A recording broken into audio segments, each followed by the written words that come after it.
সম্মানিত চিকিৎসকবৃন্দ, আশা করছি সবাই ভালো আছেন, সুস্থ আছেন। আশা করছি এই মুহূর্তে যারা নিউরন মেডিকেল একাডেমি গ্রুপে আজকের অনুষ্ঠানটি দেখছেন, আপনারা সকলেই আসন্ন রেসিডেন্সি পরীক্ষার প্রস্তুতি নিচ্ছেন এবং পরীক্ষার জন্য খুব কম সময় আছে, বলতে গেলে 1 মাসেরও কম সময় আছে আমাদের রেসিডেন্সি পরীক্ষার জন্য। এই মুহূর্তে আপনারা কি করবেন, এই দিক নির্দেশনা দেওয়ার জন্য নিউরন মেডিকেল একাডেমি আপনাদের সাথে যুক্ত হয়েছে আজকের এই প্রোগ্রামে, অর্থাৎ শেষ মাসে রেসিডেন্সি প্রস্তুতি কিভাবে নেবেন। আমি জানি আপনারা অধীর আগ্রহে অপেক্ষা করছেন আমাদের আজকের অনুষ্ঠানের জন্য। আজকের অনুষ্ঠানের শুরুতে আমরা চলে যাব নিউরন মেডিকেল একাডেমির সম্মানিত সিইও ডক্টর হাসান মাহমুদ রহমান ভাইয়ের কাছে, এমডি ফেসবি resident cardiology TMC BCS health. আমরা ভাইয়ার কাছে মূলত জানতে চাইবো যে এই যে লাস্ট মোমেন্ট, এই মুহূর্তে আপনারা কিভাবে পড়াশোনা করলে আপনারা রেসিডেন্সি পরীক্ষায় সফল হতে পারবেন।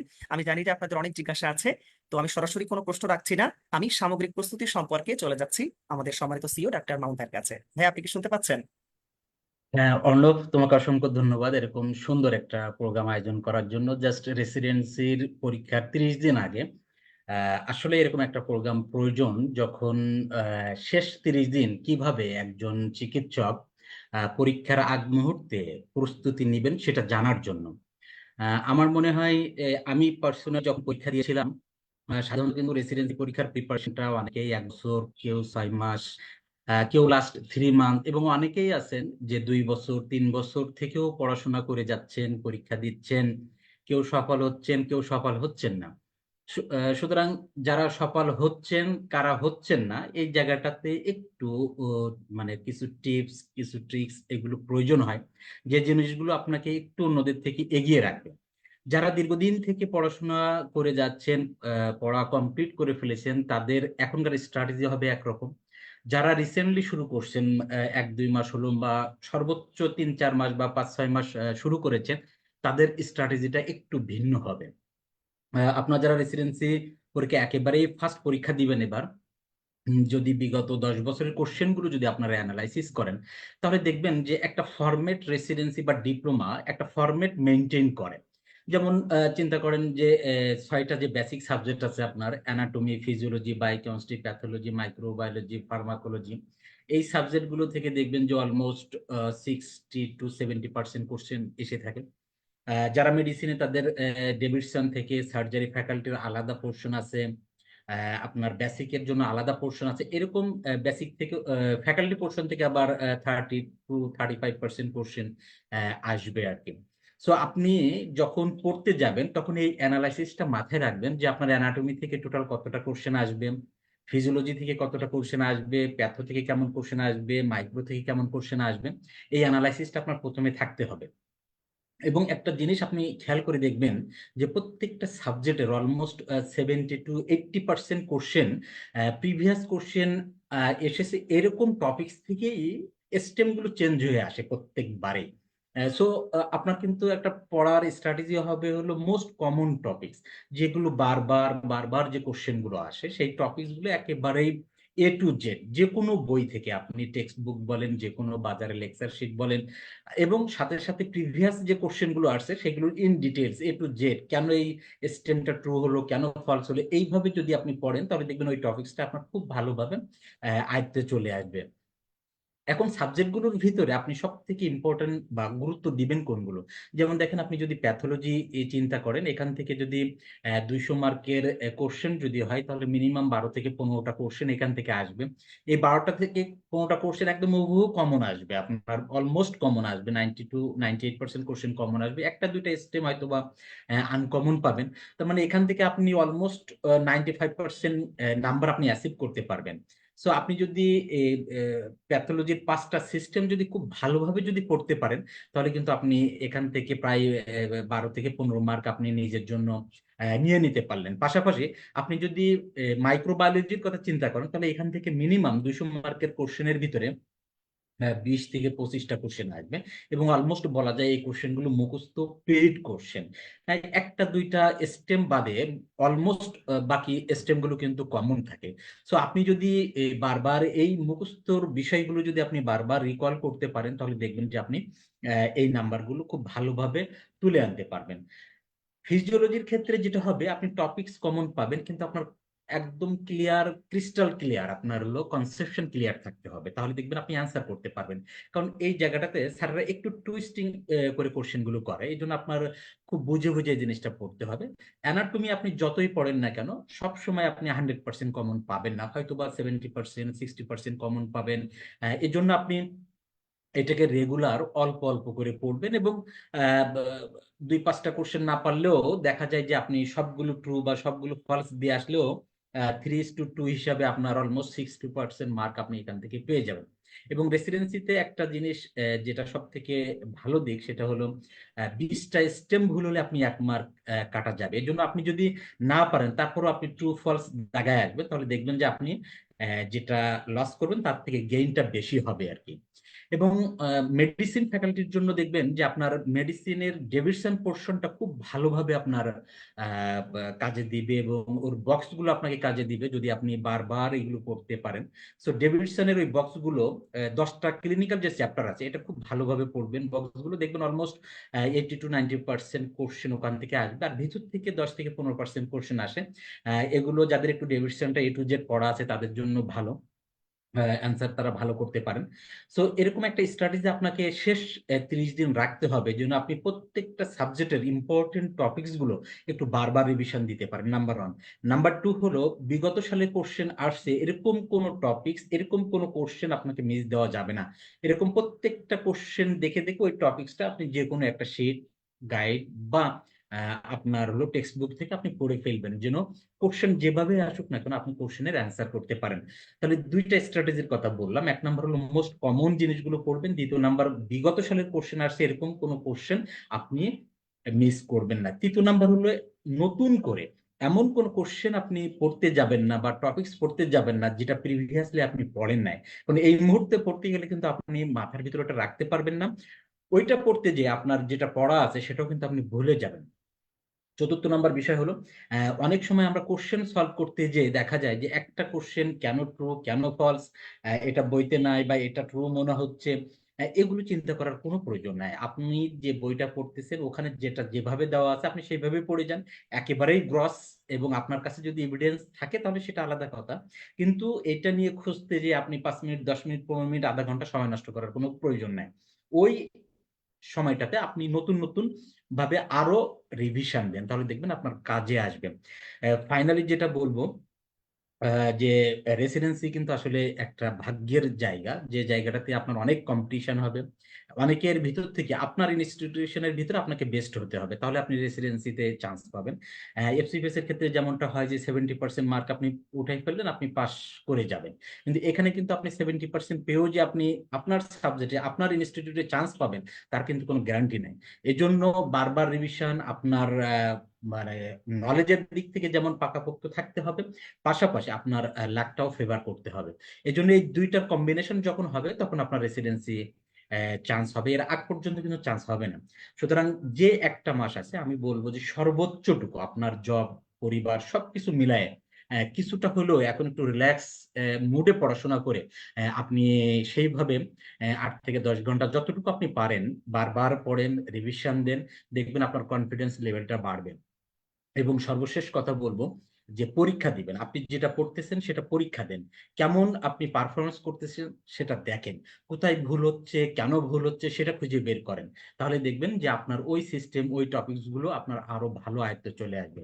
সুতরাং 5টা কথা বললাম, যে একটা হলো কমন টপিকস পড়বেন, 2য় নাম্বার বিগত সালের প্রত্যেকটা কোশ্চেন পড়বেন, 3য় নাম্বার আপনার সাবজেক্ট অনুযায়ী আপনি ডিসিশন নেবেন কিভাবে পড়বেন কনসেপশন ক্লিয়ার করে, 4র্থ নাম্বার বিষয় হলো আনকমন কোনো টপিকস এই মুহূর্তে পড়ার প্রয়োজন নাই, 5ম নাম্বার বিষয় হলো আপনি বারবার পরীক্ষা দেওয়ার মাধ্যমে আপনি নিজেকে যাচাই করবেন, তাহলে দেখবেন যে আপনার খুব সুন্দর একটা প্রিপারেশন হবে, একটা কনফিডেন্স লেভেলটা বাড়বে, এবং আপনি আপনার যে ডিজায়ার সাবজেক্টটাকে চুজ করবেন, যে ইনস্টিটিউট চুজ করবেন, আমি আশা করি ইনশাল্লাহ আপনি চান্স পাবেন। এরপরেও রেসিডেন্সিতে যে আপনার এইবারই চান্স হবে এটা কিন্তু আপনাকে কেউই গ্যারান্টি দিতে পারবে না যে না আপনি এইবারই চান্স পাবেন, আপনার যত ভালো প্রিপারেশন থাকুক না কেন। ইভেন 80% মার্ক পেয়েও আমরা দেখেছি যে রেসিডেন্সিতে চান্স পায় নাই, কারণ তার উনি যে ইনস্টিটিউট চয়েস করছেন তার থেকে অন্যরা 0.25 0.50 বেশি মার্ক পেয়ে আরো 3 জন বসে আছে। সুতরাং আপনি 80% মার্ক পেয়েও কিন্তু চান্স নাও পেতে পারেন। এই জন্য এটাকে আপনাকে বাস্তবতা মেনে নিতে হবে, বাস্তবতা মেনে নিয়েই আপনাকে সামনে আগাতে হবে। সো আমি মনে করি আপনারা অলমোস্ট প্রিপারেশন শেষ করেছেন, এখন বারবার রিভিশন দেন আর আপনার সৃষ্টিকর্তাকে ডাকেন যিনি চান্স পাওয়ানোর ক্ষমতা রাখেন। সুতরাং এই দুইটার কম্বিনেশন যখন হবে আমার মনে হয় তখন আপনার চান্সটা হয়ে যাবে।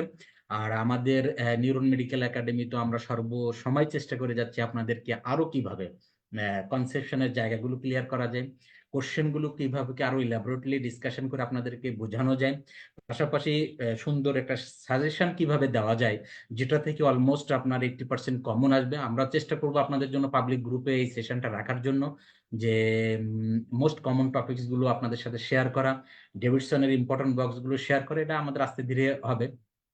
আপনারা আশা করি এই জায়গাগুলো থেকেও উপকৃত হবেন। সুতরাং সর্বাবস্থায় আমাদের পেজ, আমাদের গ্রুপটা আপনারা ফলো করবেন। যে যে কোনো একাডেমিক রিলেটেড আমাদের যে পোস্টগুলো থাকে সেই পোস্টগুলো যদি আপনারা দেখেন তাহলে অনেক নলেজ কিন্তু আপনার আপগ্রেড হবে, পাশাপাশি রিভিশন হবে। আমি মনে করি যদিও পরীক্ষার শেষ মুহূর্তগুলোতে ডিভাইসগুলো একটু অফ করে রাখা ভালো, নিরবিচ্ছিন্নভাবে 8 থেকে 10 ঘন্টা যদি পড়তে পারেন সেটা আপনার জন্য ভালো। এর বাইরে যখন ঢুকবেন তখন অন্যান্য কাজ না করে আমাদের একাডেমিক গ্রুপগুলোতে আসবেন। একাডেমিক গ্রুপগুলোতে আমরা কি সাজেশন দিচ্ছি, কি কোশ্চেন ডিসকাশন করতেছি, কি টপিকস গুলো নিয়ে আমরা ডিসকাশন করতেছি সেগুলো দেখবেন। তাহলে দেখবেন যে আপনার প্রিপারেশনটা আরো ভালো হবে। আমি মনে করি যারা পরীক্ষার্থী আছেন আপনাদের জন্য শুভকামনা। ইনশাল্লাহ আমরা নভেম্বরের 8 তারিখে যে পরীক্ষাটা হবে আপনাদের সফলতা কামনা করি। পাশাপাশি আমাদের নিউরন টিম যারা কাজ করতেছে আপনাদের জন্য, আমি তাদেরকেও সাধুবাদ জানাই। তারা অনেক কষ্ট করে আপনাদের জন্য সারাক্ষণ এই কাজগুলো করে আপনাদেরকে একটা সুন্দর সাজেশন বলেন, কোশ্চেন বলেন, লেকচার ক্লাস বলেন, সবগুলো উপহার দিচ্ছে। তাদেরকেও ধন্যবাদ জানিয়ে আমি আমার সংক্ষিপ্ত কথা শেষ করছি। ধন্যবাদ অর্ণব। অসংখ্য ধন্যবাদ আমাদের রেসপেক্টেড ডক্টর মামুন ভাইয়াকে। আসলে ভাইয়া এত অসাধারণ ভাবে বলেছেন সবকিছুই আমাদের রেসিডেন্সি পরীক্ষার জন্য। আমি মনে করি যে আমাদের যে পরীক্ষার্থী যারা আছেন আজকে অনুষ্ঠানটি দেখছেন সকলের মনের ভিতরে যে প্রশ্নগুলো থাকে তার সিংহভাগের উত্তর কিন্তু আপনারা পেয়ে গেছেন ভাইয়ার প্রেজেন্টেশনের মাধ্যমে। তো তারপরও আমি কয়েকটা কথা বলার চেষ্টা করছি খুব সংক্ষিপ্ত সময়ের ভিতরে, যেহেতু পরীক্ষা খুব সামনে আমি খুব বেশি বক্তব্য দীর্ঘায়িত করব না। এবং তারপরে আমাদের রেসপেক্টেড কোঅর্ডিনেটর ডক্টর দানিয়েল ভাইয়া আছেন, আমি জানি যে আপনারা তার জন্য অপেক্ষা করছেন। তো আমি যদি একদম শুরু থেকে বলি, প্রায় 1 মাস সময় আছে। তো এই সময়টাতে অনেকে আছেন যে প্রথমবার মতো প্রস্তুতি নিচ্ছেন অথবা আগে পড়েছেন, মাঝখানে অনেক গ্যাপ হয়ে গেছে, নতুন করে হয়তো বা আবার রিভিশন দিতে বসেছেন। এই মুহূর্তে আপনারা কনফিউজড যে চান্স হবে কি হবে না, মনে হচ্ছে যে এটা পসিবল না, আপনার জন্য ইম্পসিবল। কিন্তু আপনি একটু ভাবুন যে আপনি যদি পরীক্ষা না দেন সেক্ষেত্রে কিন্তু আপনার পড়াও হবে না, এবং আপনার মনে হচ্ছে যে আমি এবার রেসিডেন্সি না দিয়ে আমি আগামী বছরের রেসিডেন্সি দিব।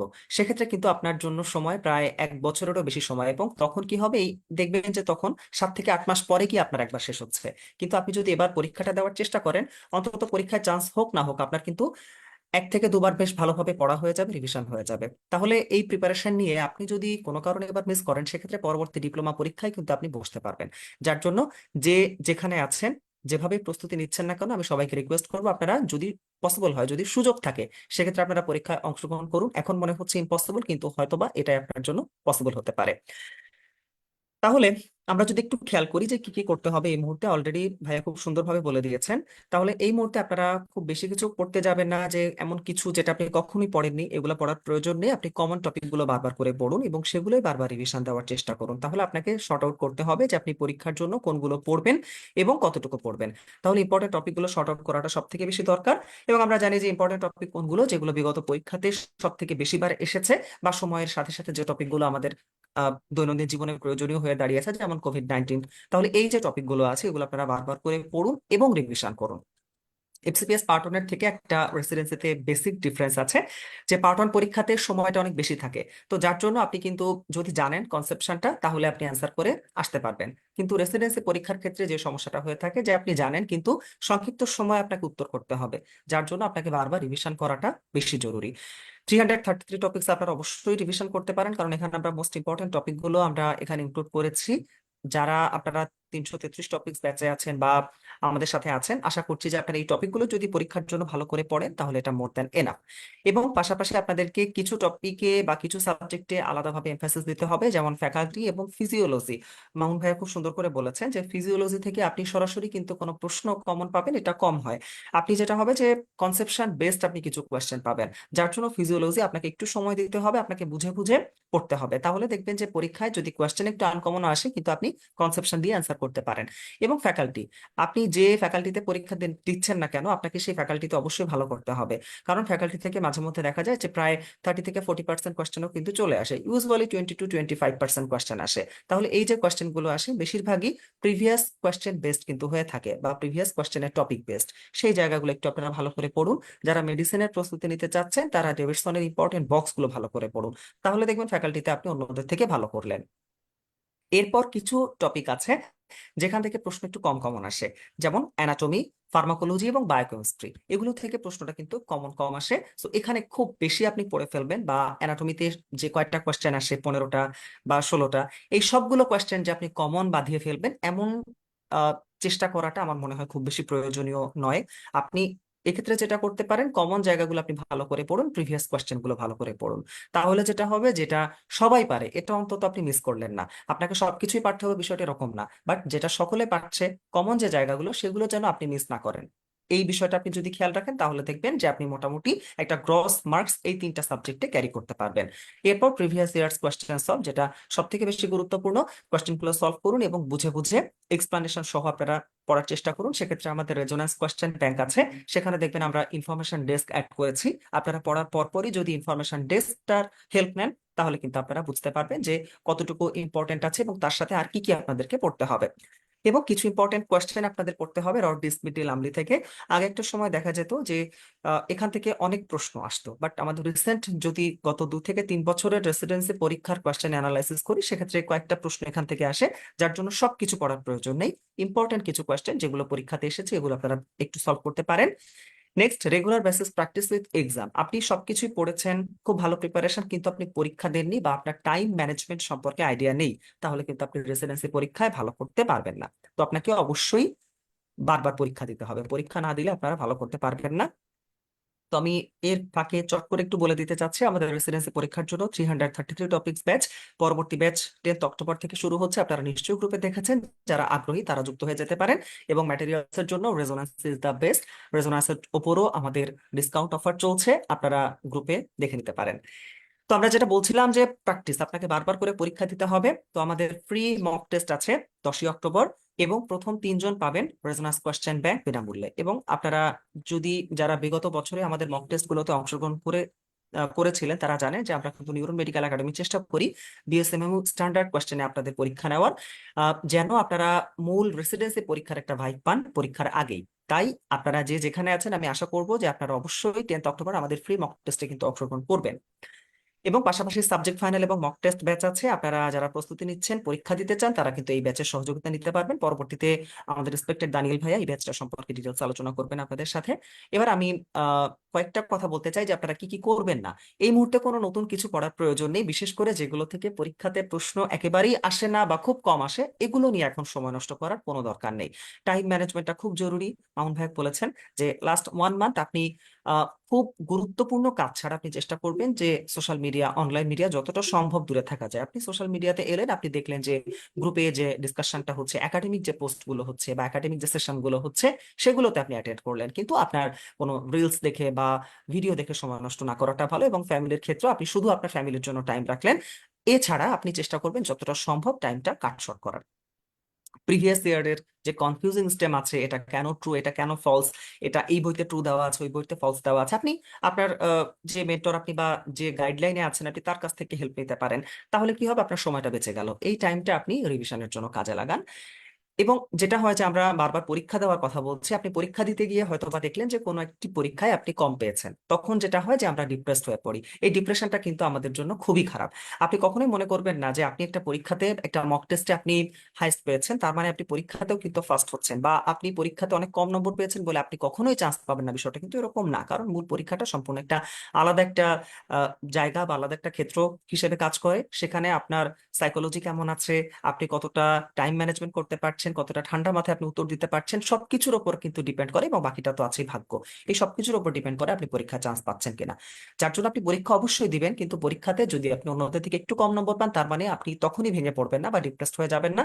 এতে কিন্তু আপনার হিতে বিপরীত হবে। আপনি পরীক্ষা দিচ্ছেন পড়াশোনার উদ্দীপনাকে বাড়িয়ে নেওয়ার জন্য, কিন্তু যদি আপনি ডিপ্রেসড হয়ে যান তাহলে কিন্তু আপনার সময় নষ্ট হবে। সো এই বিষয়টা একটু আপনারা খেয়াল রাখবেন, এবং যত নেগেটিভিটি আছে আপনি চেষ্টা করবেন দূরে রাখার। অনেকেই বলবে সম্ভব না, আপনি পারবেন না, কিন্তু এই কথাগুলো দূরে রেখে আপনি মনে করুন যে আপনি পড়ছেন, আপনার পড়াশোনাটা করতে হবে, এই জন্য আপনি পড়ছেন। বাকিটা অবশ্যই সৃষ্টিকর্তার উপর, আমাদের চেষ্টাটা আমরা খালি করবো, বাকিটা দেখা যাবে। তাহলে এই মুহূর্তে আপনারা কোনো কনফিউশন না রেখে যারা আমাদের আজকের সেশনটি দেখছেন, আমি রিকোয়েস্ট করবো আপনারা পরীক্ষার প্রস্তুতি নিন, এবং যে যেখানে যতটুকু পড়েছেন না কেন আপনারা বারবার করে রিভিশন দেওয়ার চেষ্টা করুন। যদি পুরানো কিছু বাকি থেকে থাকে সেটা আপনি করুন, পাশাপাশি রিভিশন দিন। অবশ্যই আপনি পরীক্ষা ভালো করবেন। এবং আপনাদের যদি কোনো সহযোগিতা প্রয়োজন হয় সেক্ষেত্রে নির্দ্বিধায় আপনারা নিউরন মেডিকেল একাডেমিতে যোগাযোগ করতে পারেন। আপনারা নিউরন মেডিকেল একাডেমিতে যুক্ত থাকুন বা না থাকুন, অর্থাৎ আপনারা আমাদের অ্যাডমিটেড স্টুডেন্ট হন বা না হন, আপনারা সকলে আমাদের নিউরন মেডিকেল একাডেমি এই পাবলিক প্ল্যাটফর্মে আছে, নিউরন একাডেমি পেজটাকে আপনারা লাইক করেছেন, ফলো করছেন। সো আপনাদের যে কোনো বিষয়ে, যে যে বিষয়ে আপনারা জানতে চান, আপনাদের যত কোয়েশ্চেন থাকে আপনারা কিন্তু করতে পারেন। আমরা অবশ্যই নিউরন মেডিকেল একাডেমি মেন্টর কিন্তু আপনাদের সাথে সার্বক্ষণিক আছি। আপনাদের যে কোনো ধরনের সাপোর্ট, অ্যাসিস্ট্যান্স, সার্ভিস বা হেল্প প্রয়োজন হলে নির্দ্বিধায় আমাদের সাথে যোগাযোগ করুন। সবাইকে অসংখ্য ধন্যবাদ জানিয়ে আমি আমার বক্তব্য শেষ করছি, এবং এ পর্যায়ে আমি চলে যাচ্ছি নিউরন মেডিকেল একাডেমির সম্মানিত coordinator doctor Danijel Ibne Hasan ভাইয়ের কাছে। এমআরসিএস পার্টে এমএস ফেস বি সার্জারি। আমি বিসিএস হেলথ ভাইয়ের কাছে চলে যাব যে এই মুহূর্তে যারা রেসিডেন্সির প্রস্তুতি নিচ্ছে তাদের কি দিকগুলো আছে এই বিষয়টি জানার জন্য। ভাইয়ের কি শুনছেন? হ্যাঁ, আসসালামু আলাইকুম অর্ণব, শুনতে পাচ্ছি। আমি জাস্ট একটু অনেকে আমাদেরকে কয়েকটা বিষয় কোয়েরি করেছেন, যারা যারা আছেন নাকি যুক্ত আছেন লাইভে, তাদের আমি কোয়েরি গুলো অ্যান্সার দেওয়ার জন্য একটু জাস্ট আমাদের ব্যাচ গুলা সম্পর্কে ছোট করে একটু রিভিউ করতে চাই, যে আসলে আমাদের কি কি ব্যাচ আছে এবং আমরা কি কি ভাবে নিউরন মেডিকেল একাডেমি থেকে আপনাদেরকে সার্ভিসটা দিতে পারবো।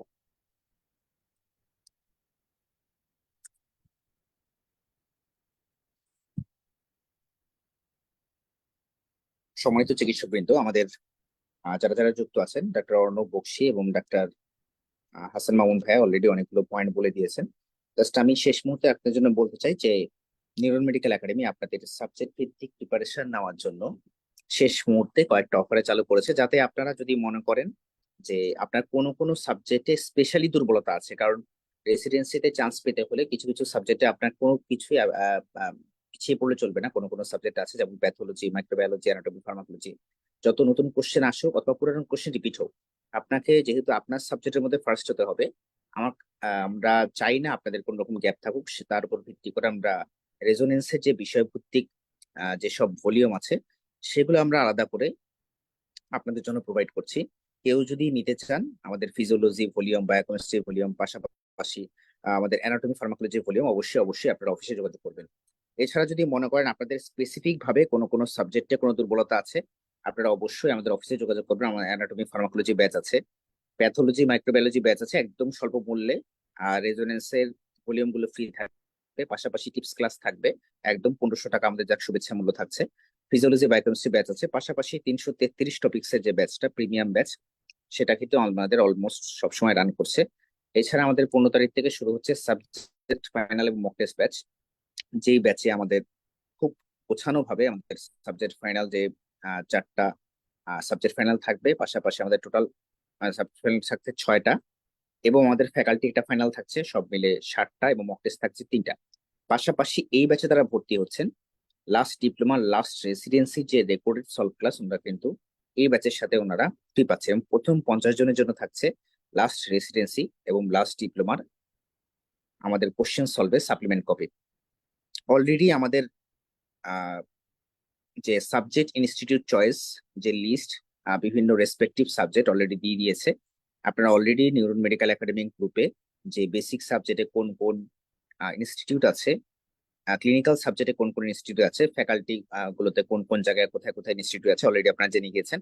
অলরেডি আপনারা চিন্তা ভাবনা শুরু করে দিয়েছেন যে আমার আসলে কোন সাবজেক্টে আমি পরীক্ষা দিব এবং সাবজেক্ট চয়েসটা আমার কিভাবে হবে। এই নিয়ে বিস্তারিত সেশন নিউরন মেডিকেল একাডেমিতে হবে, আপনারা চোখ রাখতে থাকুন। জাস্ট আপনাদেরকে একটু মনে করিয়ে দিচ্ছি যে অলরেডি কিন্তু আমাদের সার্কুলার কিন্তু দিয়ে দিয়েছে। তো আপনাকে এখনই সিদ্ধান্ত নিতে হবে যারা যারা এখনো সিদ্ধান্ত নেননি আমি কোন সাবজেক্টে পরীক্ষা দিব, এই বিষয়টা যেন কোনো কনফিউশন না থাকে। যদি কারো কনফিউশন থেকে থাকে আপনারা পার্সোনালি আমাদের সাথে যোগাযোগ করবেন, অথবা নিউরন মেডিকেল একাডেমি যে সাবজেক্ট ইনস্টিটিউট চয়েস যে সেশনটা আছে, সেশনটা দেখলে আপনার যে কনফিউশন অনেক খালি ইনশাল্লাহ দূর হয়ে যাবে। তো সম্মানিত চিকিৎসক বৃন্দ, আমাদের নিউরন মেডিকেল একাডেমি যে আমাদের যে আজকের প্রোগ্রাম তার একদম সর্বশেষ পর্যায়ে চলে আসছি।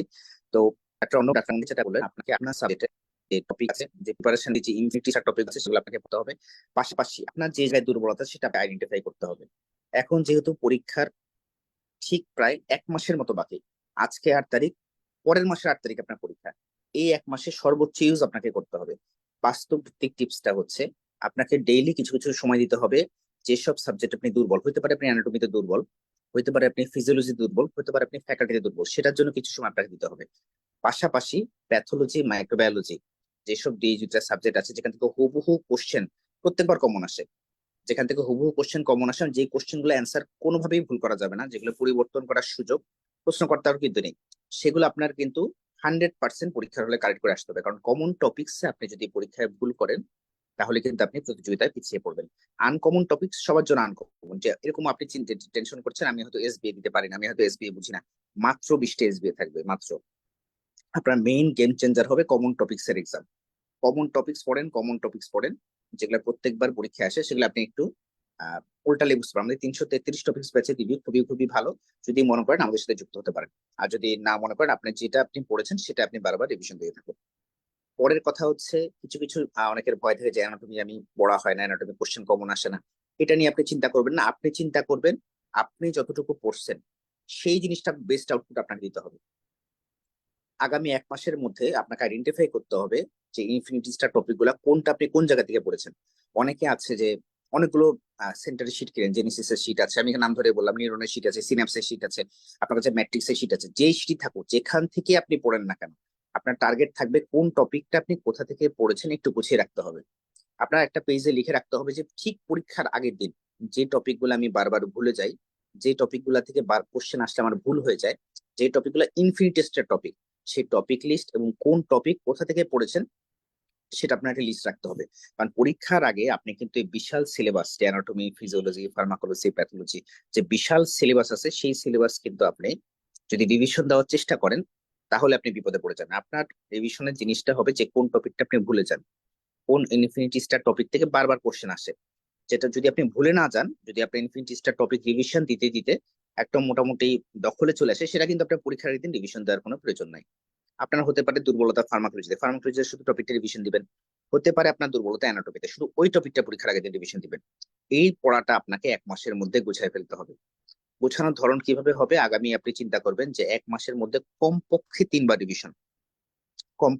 রিভিশন আপনাকে দিতে হবে। কেউ যদি মনে করে থাকেন আমার তো এখনো কিছুই পড়া হয়নি, আমি হয়তো কিছুই পড়িনি, আমি কি তাহলে পরীক্ষা অ্যাটেন্ড করবো? অবশ্যই অবশ্যই আপনি পরীক্ষা অ্যাটেন্ড করবেন। কারণ আপনার এই পরীক্ষাটা হয়তো আপনার পরীক্ষা দিতে খরচ হচ্ছে প্রায় 7 থেকে 10 হাজার যাওয়া আসা মিলে, ফর্ম ফিল আপ মিলে, কিন্তু আপনার প্রিপারেশন হয়ে যাবে 50,000 টাকা, যেটাকে আপনি ডিনাই করতে পারবেন না। আর কোনো কোনো গভর্নমেন্ট ক্যান্ডিডেট আছেন প্রত্যন্ত অঞ্চলে অনেক কষ্ট করে সার্ভিসে আছেন, অনেক মা আছেন সন্তান দিয়ে কষ্ট করছেন, আপনি ইনফিনিটি স্টার টপিক গুলো পড়ে পরীক্ষায় বসে যান। সৃষ্টিকর্তা যদি চান আপনারা ইনশাল্লাহ হয়তো চান্স পেয়ে যেতে পারেন। এরকম অনেক অনেক উদাহরণ আছে যে শেষ মুহূর্তে একটা মাস বেস্ট ইউজ করছে, চান্স পেয়ে গেছেন। দ্বিতীয় যে সাজেশনটা আমি বলবো, কেউ যদি জবে থাকেন, গভর্নমেন্ট অথবা প্রাইভেট, আপনার ডিউটি ম্যানেজ করে নেন। আপনার যে অফিস প্রধান আছে তার কাছ থেকে ছুটি নিয়ে নেন, কারণ লাস্ট মুহূর্তে এইসব টেনশনের জন্য অনেক সময় কিন্তু পড়া হয় না, যে আমি ছুটি পাবো কিনা, আমি কয়দিনে ছুটি পাবো, 10 দিন 15 দিন, সেটা আপনি এভাবে ম্যানেজ করে নেন। পরীক্ষার আপনি হয়তো আজকে 8 তারিখ, আজকে হয়তো আপনি অ্যানাটমি পড়েছেন, ফিজিওলজি পড়েছেন, যে জিনিসটা আপনি পড়েছেন কালকে হয়তো আপনি অফিসে যাচ্ছেন, যাওয়ার সময় ভোরবেলা আপনাকে রিভিশন দিতে হবে। তাহলে হবে কি, আজকে পড়লেন না, আবার যদি 15 দিন পর বইটা খোলেন আপনি কিন্তু ভুলে যাবেন। আপনি যে জিনিসটা পড়ছেন, আপনার রিভিশনের ধরন হবে এরকম যে আজকে হয়তো পড়লাম, আজকে হয়তো পড়তে আমার 1 ঘন্টা লাগছে, কালকে জিনিসটা পড়তে আমার 10 মিনিট লাগবে। দরকার হলে মোবাইলে তো আমরা অনেক সময় নষ্ট করি, মোবাইলে আপনি ইনফিনিটি স্টার টপিকের যে বক্সটা আছে, যে ছবিটা আছে, যে ফিগারটা আছে, যে নোটসটা আছে, সেটা আপনি ছবি তুলে নিয়ে যান। অফিসে যেতে যেতে পড়েন, অফিসে কাজ করতে করতে পড়েন, অফিস থেকে আসতে আসতে পড়েন। যারা মা আছেন, বাচ্চাকে হয়তো খাওয়াচ্ছেন, আপনি মোবাইলটা হয়তো আপনি ফেসবুকে হয়তো আছেন, সেটা না করেন আপনার যে টপিকটা আছে সেটা আপনি ছবি ধরে নেন যে এই টপিকটা আমি আগামী 1 ঘন্টা পড়বো কাজের ফাঁকে ফাঁকে। যদি আমাদের নিউরন মেডিকেল একাডেমি অথবা অন্য কোনো সেন্টারে ভর্তি থাকেন, সব সেন্টারে কিন্তু এখন লেকচার রেকর্ডেড থাকে। আপনারা হয়তো পড়তে ইচ্ছা করতেছেন, আপনি লেকচারটা শুনতে থাকেন, দেখবেন ছোট ছোট ইনফরমেশন গুলা হয়তো আপনার ব্রেনে কিন্তু জাস্ট রিভিশনের মতো হয়ে যাবে। মেইন কথা হচ্ছে আগামী 1 মাসে আপনার ব্রেনে শুধু থাকবে পড়া। দেশে যাই হোক, কোনো ফ্যামিলি প্রোগ্রাম থাকুক, যত কিছুই হোক, একদম আর্জেন্ট ছাড়া তার বাবা মা ভাই বোন স্বামী সন্তান স্ত্রী পরিবার বাদে আহ আপাতত কোনো দিকে খেয়াল করার দরকার নেই। পড়াশোনা যখন করবেন, ফোনটা ফ্লাইট মোডে দিয়ে দিবেন, দরকার হলে বন্ধ করে দিবেন। ফ্যামিলি মেম্বার তো জানবে আপনি এই সময় পড়ছেন, তো আপনাকে কিন্তু কেউ নক করবে না। আপনার অনেক ফ্রেন্ড আছে, হয়তো মন খারাপ করতে পারে যে আমার ফোনটা ধরছে না, কিন্তু আপনি যদি পড়ার ফাঁকে একটা ফোন ধরেন, আপনারা যদি অনলাইনে থাকেন, ফেসবুকের একটা নোটিফিকেশন আপনার পুরা যে পড়াশোনার যে ইচ্ছাটা ধরনটা টেন্ডেন্সিটা কিন্তু জাস্ট 1 ঘন্টা আধা ঘন্টা 40 মিনিট কিন্তু নষ্ট হয়ে যাবে। তো আমি রিকোয়েস্ট করবো, 3টা রিকোয়েস্ট। আপনি আপনার দুর্বলতার জায়গাগুলো খুঁজে বের করুন। নিউরন মেডিকেল একাডেমি যদি কোনো ব্যাচে আপনি মনে করেন অ্যানাটমি ফার্মাকোলজি আলাদা আলাদা সাবস্ক্রিপশন করতে চান, সেগুলো আমাদের সুযোগ আছে। যদি না করতে চান, আপনি নিজে নিজে পড়েন। 2 নাম্বার যে রিকোয়েস্টটা আপনি করবো, টাইমের বেস্ট ইউজ করেন। প্রতিদিন সেভাবে ভাগ করে পড়ুন, যেটা ইনফিনিটি স্টার টপিক বারবার আসে পরীক্ষায়, সেগুলোর জন্য একটা সময় রাখেন। যেগুলো আপনি ভুলে যান সেগুলো লিস্ট করেন, যে পরীক্ষার আগের দিন যেন আপনার কোন কোন টপিক রিভিশন দিব সেটা যেন লিস্ট থাকে। 3 নাম্বার, সোশ্যাল মিডিয়া, একটু সোশ্যাল গ্যাদারিং, এগুলো একটু অ্যাভয়েড করে টান সোশ্যাল হন আগামী 1 মাসের জন্য। ইনশাল্লাহ ইনশাল্লাহ অবশ্যই 8 তারিখে আপনার যে চাওয়া, আপনার পোস্ট গ্রাজুয়েশন জার্নি, যেটা আপনি মনে প্রাণে চাচ্ছেন, আপনি একজন রেসিডেন্ট হবেন বঙ্গবন্ধু শেখ মুজিব মেডিকেল বিশ্ববিদ্যালয়ের, সৃষ্টিকর্তা এই স্বপ্ন ইনশাল্লাহ আপনার পূরণ করবে। যদি কোনো কারণে চান্স নাও হয়, এই প্রিপারেশন কিন্তু আপনার কাছ থেকে কেউ নিয়ে নিতে পারবে না। এটা আপনার অর্জন। আপনি প্রতিদিন সৃষ্টিকর্তার কাছে চান, মুসলিম ধর্ম আল্লাহর কাছে অনেক করে বলুন, হে আল্লাহ আমাকে চান্স পাওয়ার তৌফিক দান করো। আমি অনেক চেষ্টা করেছি, বেশি বেশি করে চান, বেশি বেশি করে চান। বাবা মার কাছে চান, বাবা মার দোয়া কিন্তু বিফলে যায় না। ইনশাল্লাহ ইনশাল্লাহ আপনাদের পরিশ্রম বৃথা যাবে না। ধন্যবাদ সবাইকে, ধন্যবাদ ডাক্তার অর্ণব, ধন্যবাদ ডাক্তার হাসান মামুন ভাইকে। কারো যদি পার্সোনালি কোনো কথা বলার প্রয়োজন থাকে, নিউরন মেডিকেল একাডেমিতে আমাদের ফোন নাম্বার আছে, যোগাযোগ করে ফোনে কথা বলতে পারেন। সাবজেক্ট চয়েস নেই, এছাড়া সাবজেক্ট চয়েস সেশন হবে। যদি মনে করেন মেসেঞ্জার আমাদের নক দিবেন, ভর্তি স্টুডেন্ট অথবা যারা ভর্তি আছেন না নাও আছেন, তাদের জন্য আমাদের দরজা, আমাদের সহযোগিতার হাত আমাদের কলিগদের জন্য সবসময় খোলা থাকবে। ধন্যবাদ সবাইকে, আর সবাই ভালো থাকেন। আসসালামু আলাইকুম। অসংখ্য ধন্যবাদ আমাদের রেসপেক্টেড দানিয়াল ভাইয়াকে, এবং একই সাথে ধন্যবাদ জানাচ্ছি মাউন ভাইয়াকে, এবং সব থেকে বেশি ধন্যবাদ জানাচ্ছি আমাদের সম্মানিত চিকিৎসক বৃন্দকে, যারা সরাসরি আমাদের আজকের অনুষ্ঠানে যুক্ত ছিলেন। সেটা হতে পারে জুমে অথবা ফেসবুক লাইভে যারা আমাদের অনুষ্ঠানটি দেখেছেন, অথবা পরবর্তীতে যারা দেখবেন। আশা করছি রেসিডেন্সি পরীক্ষার প্রস্তুতি সংক্রান্ত আপনাদের যে প্রশ্নগুলো ছিল, আপনারা কিন্তু উত্তর পেয়ে গেছেন আমাদের আজকের অনুষ্ঠানের মাধ্যমে। এর বাইরেও আপনাদের যদি কোনো প্রশ্ন থাকে, আপনারা নির্দ্বিধায় আমাদেরকে জানাতে পারেন। আমরা আশা করছি নিউরন মেডিকেল একাডেমি থেকে সবসময় আমরা আপনাদের সহযোগিতার জন্য এভাবে আপনাদের সাথে যুক্ত থাকবো। তাহলে আমরা আজকের সেশন দীর্ঘায়িত করছি না, সবাইকে অসংখ্য ধন্যবাদ জানিয়ে আমাদের আজকের সেশন এখানে শেষ করছি। সবাই